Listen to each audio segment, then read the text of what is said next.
கிறிஸ்துவுக்குள் பிரியமானவர்களே, வசன தீபம் என்கிற இந்த நிகழ்ச்சியின் மூலமாக நாம் தியானிக்கப் போகிற வேத வசனத்தை வாசிப்போம். யோவான் 8ஆம் அதிகாரம் 36ஆம் வசனம்.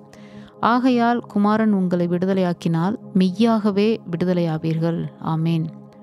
குமாரன் விடுதலையாக்கினால் மெய்யாகவே விடுதலை.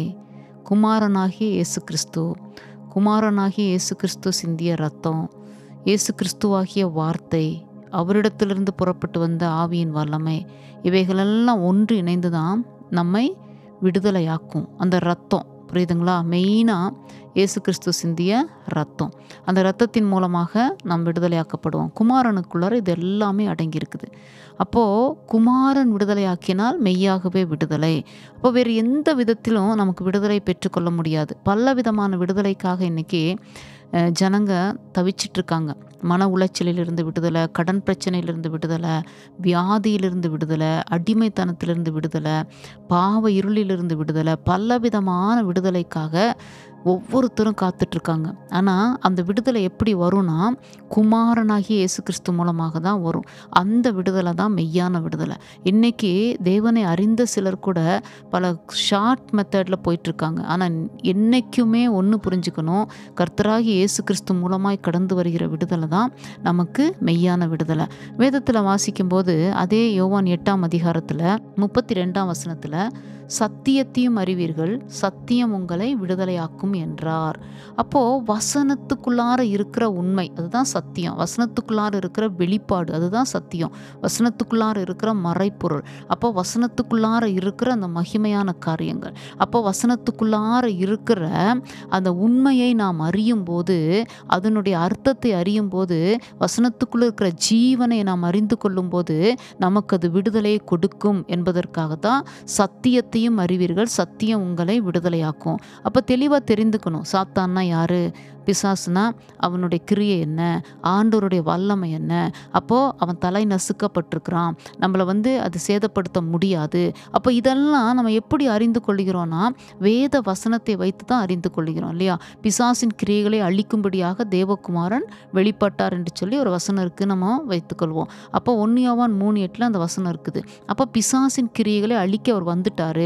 அப்போ எனக்கு விரோதமாக, என் குடும்பத்துக்கு விரோதமாக இருக்கிற எல்லா பிசாசினுடைய வல்லமைகளை நான் நம்புகிற இயேசு கிறிஸ்து தேவகுமாரன் அதை அழித்து விட்டார் என்று சொல்லி நீங்கள் விசுவாசிக்கும் போதே, அந்த சத்தியம் தெரிஞ்சாதான், அந்த உண்மை தெரிஞ்சாதான், புரியுதுங்களா?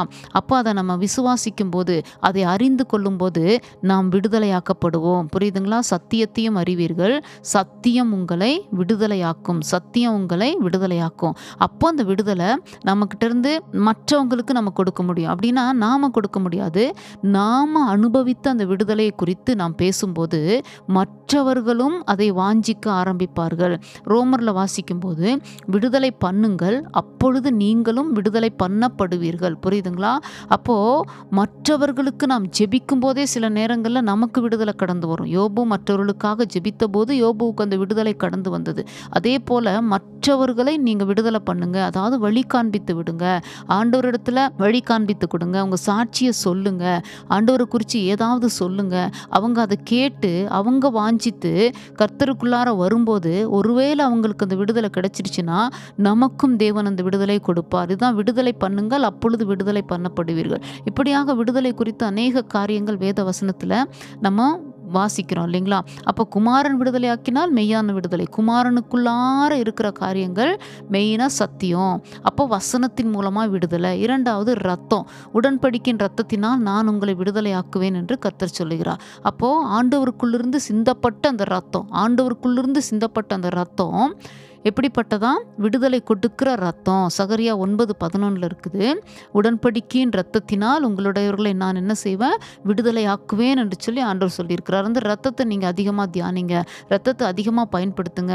உங்கள் வீடுகளில் ஆண்டவருடைய ரத்தத்தை தெளிங்க, உங்கள் வீடுகளில் அது எல்லைகளெல்லாம் ஆண்டவருடைய ரத்தத்தை தெளிங்க. அந்த ரத்தமானது நம்மை விடுதலையாக்கி கொண்டே இருக்கும். அந்த ரத்தத்தினுடைய அபிஷேகம் நம்மை நிரப்பிக்கொண்டே இருக்கும். அந்த ரத்தத்திலிருந்து புறப்பட்டு வருகிற வல்லமைக்கு சத்ருவினுடைய கிரியைகள் தங்க முடியாது. இன்னைக்கு இயேசுவின் ரத்தம் ஜெயம் பலிகள் 1000 அந்த புத்தகத்தின் மூலமாக அநேகர் விடுதலையாக்கப்பட்டு வராங்க. யூடியூப்ல வந்திருக்கிற அந்த காரியங்களை கேட்டு அந்த 1000 துதி பலிகளை 1000 ஸ்தோத்திர பலிகளை இயேசுவின் ரத்தம் ஜெயம் பலிகள் 1000 கேட்டு வீட்டுக்குள்ள இருக்க அநேகருடைய கிரியைகள் எல்லாம் அப்படியே அது எப்படி சொல்றதுன்னா மறைஞ்சு போயிருக்கு, அழிஞ்சு போயிருக்கு, எரிஞ்சு போயிருக்குன்னு தான் நம்ம சொல்ல முடியும். எத்தனையோ பேருக்கு ஆண்டவர் அந்த ரத்தத்தின் மூலமாய் விடுதலை கொடுத்து வருகிறார். நீங்க இயேசுவின் ரத்தம் ஜெயம் என்று சொல்லும் போதே அந்த சத்தத்துக்கே அந்த வீட்டுக்கு விரோதமா எழும்பி இருக்கிற அந்த சத்துரு நிற்க முடியாதுங்க.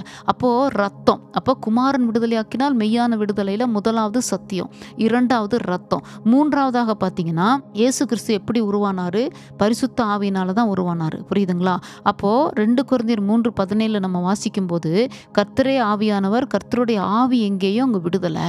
அப்போ இயேசு கிறிஸ்து உயிர்த்தெழுந்து பிதாவினிடத்துல போகும்போது அங்கிருந்து புறப்பட்டு வந்த ஆவியை நமக்கு தேற்றரவாளனாய் நமக்குள்ள அனுப்பி இருக்கிறார். அப்போ நமக்குள்ளார இருக்கிற பரிசுத்த ஆவியானவரை நம்ம கனம் பண்ணும்போது, அவருடைய ஆலோசனை கேட்டு நடக்கும்போது அந்த ஆவியானவர் எங்க இருக்கிறாரோ அங்க விடுதலை. இந்த 3 விஷயத்துல நம்ம தெளிவா புரிந்து கொள்ளணும். குமாரனுக்குள்ளார அடங்கியிருக்கிற சத்தியம், அதாவது இயேசுக்குள்ளார அடங்கியிருக்கிற வார்த்தை, அவருக்குள்ளிருந்து புறப்பட்டு வந்த ரத்தம், அவருக்குள்ளிருந்து வந்த பரிசுத்த ஆவியினுடைய வல்லமை. புரியுதுங்களா?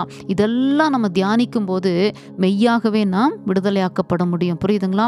அதனால தொடர்ந்து இந்த வசனங்களை தியானிங்க. தியானிச்சு நல்ல விடுதலை பெற்றுக்கொள்ளுங்க.